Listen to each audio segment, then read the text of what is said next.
Time for our Entre Nous segment. Now, if you're a lover of ballet and are in the French capital, you're in for a treat.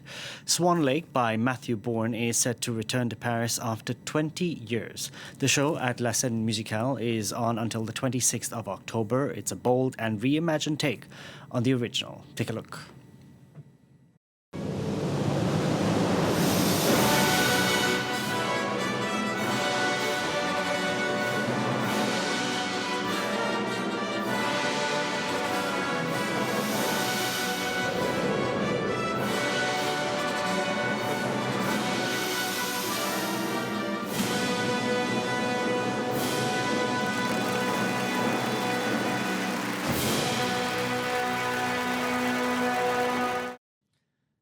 I'm pleased to welcome choreographer Matthew Bourne to the show. Thank you very much for joining us here on the program. Great to be here. You reimagined Swan Lake some 30 years ago and put predominantly male dancers on stage. I'm curious, what reaction did you get back then?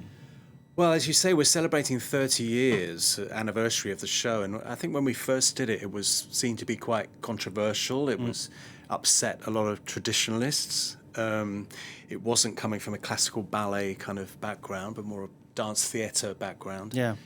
And, you know, it's interesting in that 30 years how the view on it has changed, you know. But why male dancers? Because the original has predominantly female, and there's a love story that goes on between a man and a woman. And why? Well, I felt that there were a lot of versions of it around which were classicals. Every company had their Swan Lake, and because I'm not coming at it from a classical ballet background, I felt if I was going to approach it, I had to do something very different that was my take on it. And I kind of daydreamed when I'd watched the original of what if the swans were danced by men rather than women? And what would that do to the story? And what would that make the swans' physicality like? And it just seemed really exciting. And it threw up lots of interesting psychological issues. I mean, it's not necessarily the love story between a man and a woman, the original. It's a man and a swan. Yeah. It's already quite odd. So a man and a male swan is also interesting. It becomes more of an image. I saw an interview, because you mentioned this psychology. I saw an interview with one of the dancers who says that there's this moment that he feels he's like an animal. Or how do you get that from your dancers?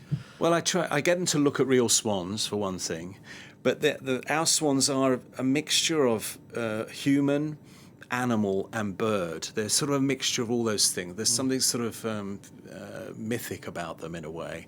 We're not trying to represent the exact look of a swan.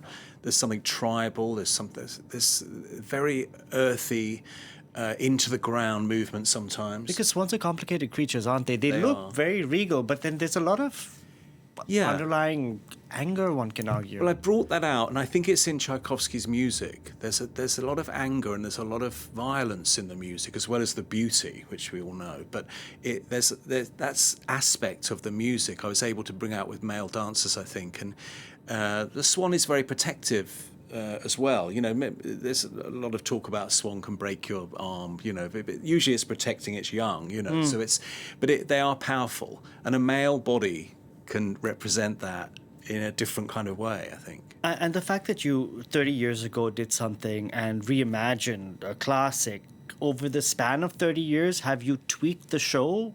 Yes, I had to, I think. I think when I first did it, it was done quite quickly, and I wasn't expecting it to be such a success. It was a project. It was going to be on for a couple of weeks. And then it took off in this incredible way. So I needed time to refine it. So I've spent a lot of time doing that with my team, but also, you know, now reflecting modern tastes, modern humour. I took some humour out, which I thought was a bit childish, a bit sexist maybe, and things like that. I've sort of really looked at it and thought, what does a modern audience want? Well, for 2025. Exactly.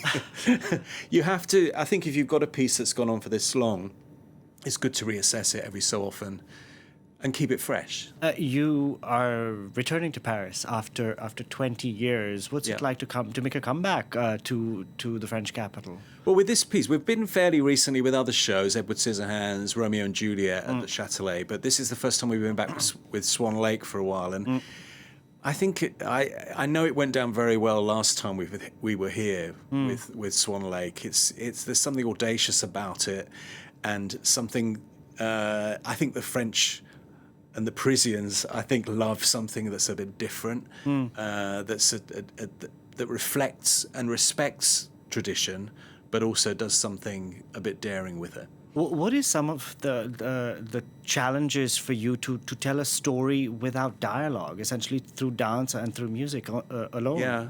Well, I spent my whole professional life doing that, really, and I've found that you can be more complex with that. I don't believe in scenarios in programs where you tell the audience the story before they see it, because you would never want that if you went to a great movie or something. So I find ways, and I have found many ways over the years, of telling a story to an audience who needs no prior information. Yeah. They don't need to be a ballet expert or any of those things. You just come, the curtain goes up, you watch, you get it. That's my brief to myself. And you're moved by it, I'd imagine. Matthew, we're going to have to leave it there, unfortunately. Thank you so much for joining us. And Swan Lake is on at the Scène Musicale here in Paris until the 26th of October. That's it for this edition of Entre Nous. You're watching France 24.